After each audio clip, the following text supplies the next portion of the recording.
Hey, what's that? Oh, I think that's a great idea. Let's go and make you a special treat that you will love.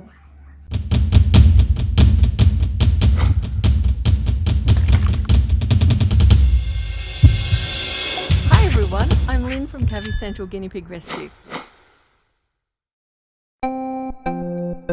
Okay, let me show you two amazing ways to create treats for your guinea pigs. The first method, let's look at using some green peas. Now these are green split peas, which you can find from most produce stores or supermarkets. Open the packet, put them into a container, and then you're going to cover them in water and wait. Now it's important that you cover the water all the way to the top and leave a little bit more, because as they soak up the water, they will get slightly larger. You're going to leave these overnight and at least 12 hours for them to soften sufficiently. When you come back, the water that is on the peas, we're going to drain off and throw away. The reason for this is there could be lots of other toxins and elements that we don't want in with the food, so we're going to get rid of that water. So drain it off and then remove it. Now using this method, it can be time consuming, but let's take a quick look at how we make these cute little treats. You will need some baking paper and a tray. Turn your oven on to a moderately warm oven at this stage, let it warm up, and while that's happening, on your baking tray, put down the baking paper so that your peas don't stick directly to the tray, and you're going to start sprinkling them over the tray, liberally moving them around, trying to keep them a little bit apart. This is not my preferred method either, but a lot of people like the neat little shape that they create, so I'm going to share with you two steps here. Make sure you hang around for the other method. So putting a sheet on top, you're going to now get a rolling pin or a glass or something that you can use firmly to crush these down, and it is a real effort. They're going to move around. You can actually do them one at a time, but it will take you a considerable age to get every split pea pressed down into the shape that you want. As you press down on them, because they're softened, they do spread out with little tiny cracks in between, which is perfectly fine, but you'll find it tricky and time consuming to do it this way.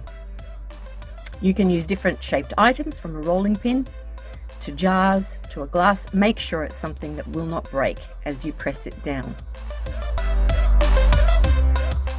Then carefully taking the top sheet away from the bottom, you can reveal the split peas underneath.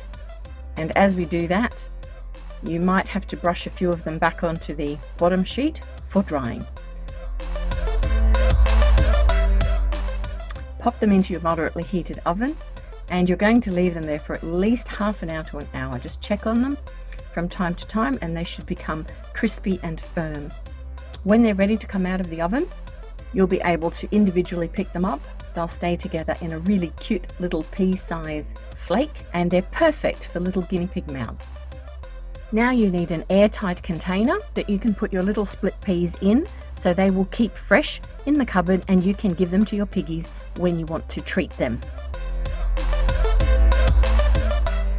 Now let's take a look at a much faster method that I prefer. Remember, I've got hundreds of guinea pigs in care, and making treats for them, I just don't have the time. But what I do is tend to make them en masse, and you can see this method fully here. So scraping those soaked peas out into a bowl, we're then going to add some fresh filtered water or tap water back into the mixture, not the original water, because again, some of the toxins and additives are all removed with that. We want fresh water being added, so a splash of fresh water, and then using a blender stick, you're going to blend this up until it is slightly creamy and cohesive in appearance.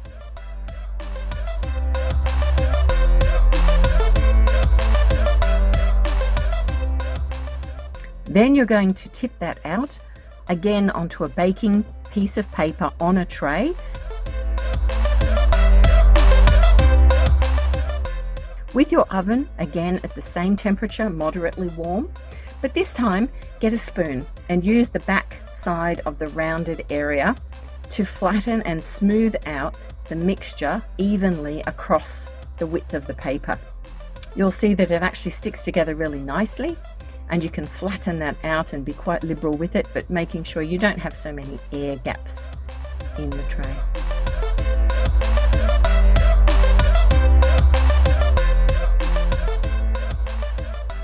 Now it's time for the oven.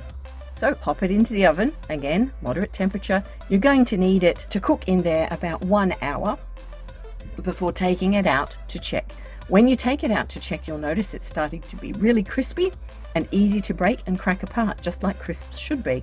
But because of the slightly thicker density, it can be a little bit moist underneath. So flip the whole paper over, take off the baking wrap, which really just pulls away simply, leaving more broken pieces on the tray, and you're going to pop it back in the oven for about another 20 minutes. And this is actually dehydrating the water away from the mixture that you needed to make it into this creamy shape. Back in the oven we go. And then finally we pull out the tray, and this time you'll notice it's cracky and crunchy all over, and your piggies are just going to weep with delight. You can make these crisps into any shape that you want, and again, it's a quick and easy way to make a lot of them without the painstaking time it takes to individually crush each one into a pea-sized flake. So now, Leo, let's see if you are ready to try out these gorgeous little crispy treats. Peas are really high in protein, and they are awesome for guinea pigs as treats. Here we are, Leo. Look at him brighten up instantly. Over here, sweetheart. Oh my goodness, he absolutely loves them. And so will your piggies. So make sure you put this into action. Make some little bite-sized treats that you can give your piggies. They will absolutely appreciate every one of them. That's it from me. Make sure you like and subscribe and share this out so that other piggies can also enjoy these treats.